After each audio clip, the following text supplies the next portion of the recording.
Les femmes sont les premières amatrices de bijoux à travers les âges, c'est pourquoi les bijoutiers ont été créatifs dans leur formulation, et les créateurs ont tenu à satisfaire ces goûts, et les artistes ont concouru dans la conception de bijoux pour les femmes. Les femmes de l'Égypte ancienne étaient célèbres pour leur amour des bijoux, et les hommes portaient des bijoux à égalité avec les femmes, car ils témoignaient de la richesse de leur propriétaire, en plus d'embellir et de décorer son image devant la société.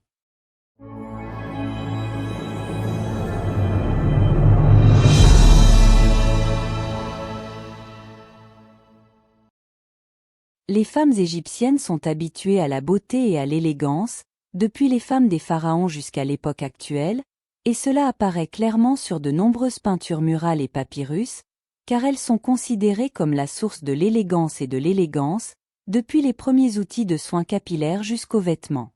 Elle fut la première à acquérir des outils décoratifs, et pour de nombreuses raisons, elle laissa des empreintes tangibles sur la civilisation égyptienne et les transféra même à d'autres civilisations et pays. Depuis les femmes des pharaons jusqu'à nos jours, ils comprenaient des peignes, des miroirs et des outils pour cheveux tels que des pinces à cheveux. Les femmes étaient très parées, belles et prenaient soin d'elles-mêmes, de leur corps, de leurs vêtements et de leurs parfums. Elles étaient toujours parées et embellies.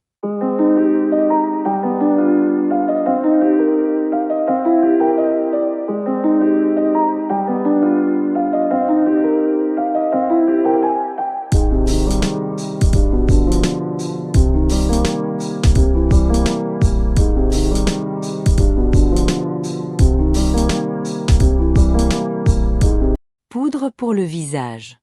De plus, la scène de beauté des femmes dans l'Égypte ancienne n'était pas absente. Ils ont eu recours au broyage de certains types de pierres pour les utiliser pour éclaircir la peau du visage, puis ils sont devenus connus pour peindre les lèvres en rouge, et cela était fabriqué à partir de graisse mélangée à la couleur de certaines plantes, comme l'écorce de grenade, et on l'applique avec un pinceau sur les lèvres, et ils sont devenus connus pour peindre les joues en rouge et il était fait de graisse et de quelques couleurs. Les types de cosmétiques dans l'Égypte ancienne ne s'arrêtent pas là.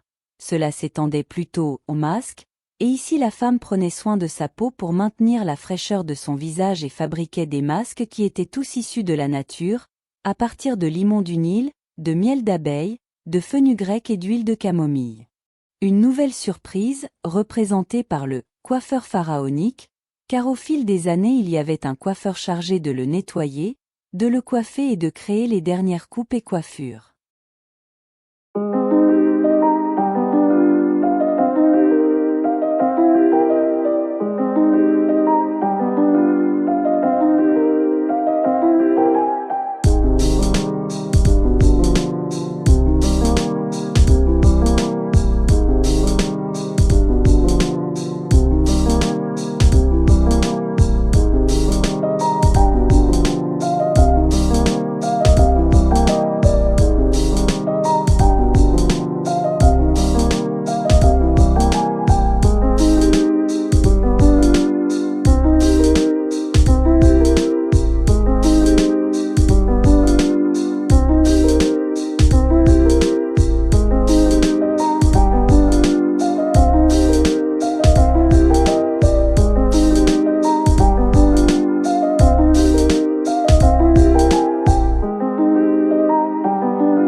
Les parfums ont fait leur chemin jusqu'au peuple égyptien antique. En plus de leur utilisation par les prêtres dans les temples et les rituels, les femmes au foyer les utilisaient quotidiennement pour parfumer les maisons en raison de l'utilisation répandue des parfums de fleurs de lotus antiques. Les Égyptiens étaient réputés comme un peuple pur et amoureux de la beauté. Dans l'Antiquité, Alexandrie était la capitale de la lumière, de l'art, de la beauté, des parfums et de leur commerce avant que Paris ne devienne l'actuelle capitale des parfums.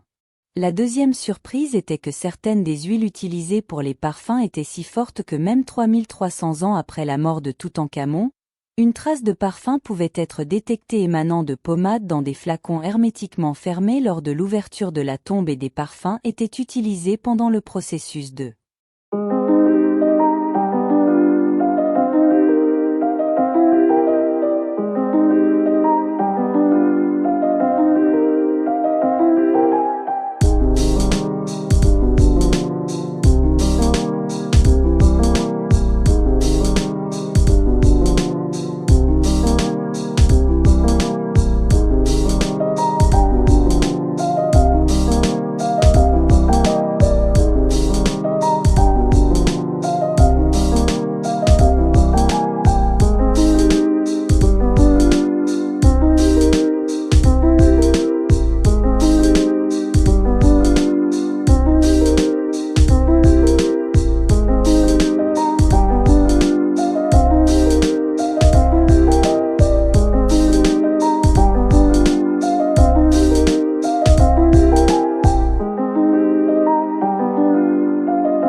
décorer l'œil. Concernant le khôl, il a été inventé par les anciens Égyptiens, entre 3500 et 4000 avant J.C., et les yeux du dieu Ra étaient étonnamment définis dans les antiquités égyptiennes. Il était également utilisé pour décorer les yeux des rois. Considéré comme unique et connu dans tous les arts. Il était fabriqué en mélangeant du frêne noir avec un minéral appelé galène. Il produit une pâte noire. Les yeux de certains anciens Égyptiens étaient décorés de khôl vert, résultat du mélange d'albâtre. Dans l'Antiquité, les femmes croyaient que l'albâtre leur avait été offert par la déesse Hathor, la déesse de l'amour. Et il contenait de l'oxyde de cuivre, du silicium, du talc, de la poudre de coquilles d'amande et de la graisse de certains animaux comme les vaches.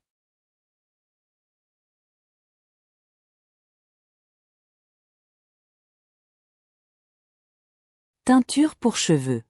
Les femmes de l'Égypte ancienne étaient connues sous le nom de teinture pour cheveux, et les premiers matériaux qu'elles utilisaient étaient le henné, et elles l'utilisaient dans les cosmétiques, depuis la teinture pour les cheveux jusqu'au vernis à ongles, et en recherchaient les bénédictions pour peindre les pattes et les pieds. Les femmes égyptiennes utilisaient des colorants extraits de l'écorce de grenade et du curcuma.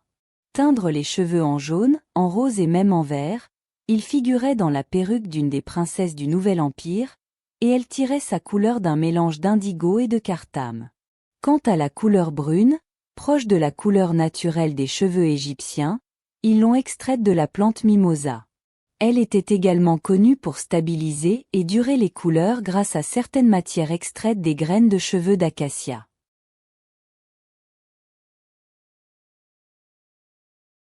Ornaments.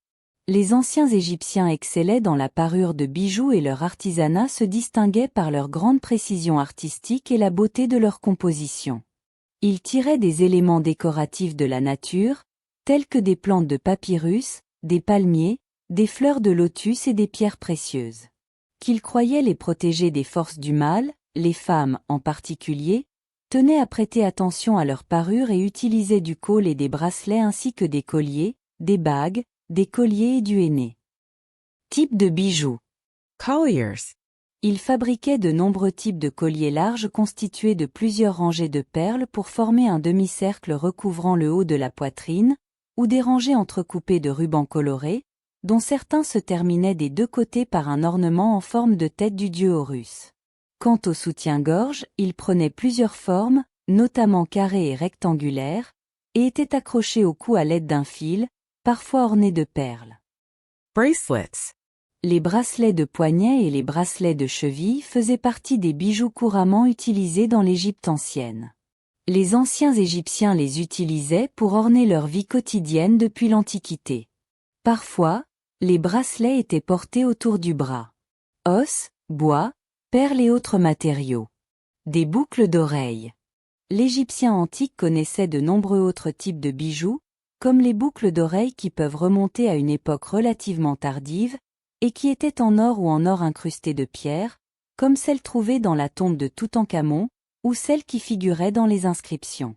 Comme celle qui semblait portée par la reine Néfertari, épouse de Ramsès. La seconde se trouve dans les inscriptions murales qui décoraient son tombeau.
Vêtements. La mode dans l'Égypte ancienne était une chose très importante, et les reines des pharaons portaient 2 robes, l'une sur l'autre, et en bas elles portaient une robe longue, ample ou transparente. Par exemple, la reine Néfertari portait de longs vêtements blancs. La reine Néfertiti, épouse d'Akhenaton, est également apparue sur une statue d'elle au musée du Louvre en France sous une forme hautement anthropomorphique, et ses vêtements étaient très transparents et ses traits féminins étaient remarquablement visibles. Quant aux hommes, ils portaient des vêtements différents de ceux des femmes. Ils comprenaient une poche courte, c'est-à-dire au-dessus du genou. Ils ressemblaient à des shorts modernes et étaient faits de lin en 2 morceaux, attachés ensemble par une bonne ceinture.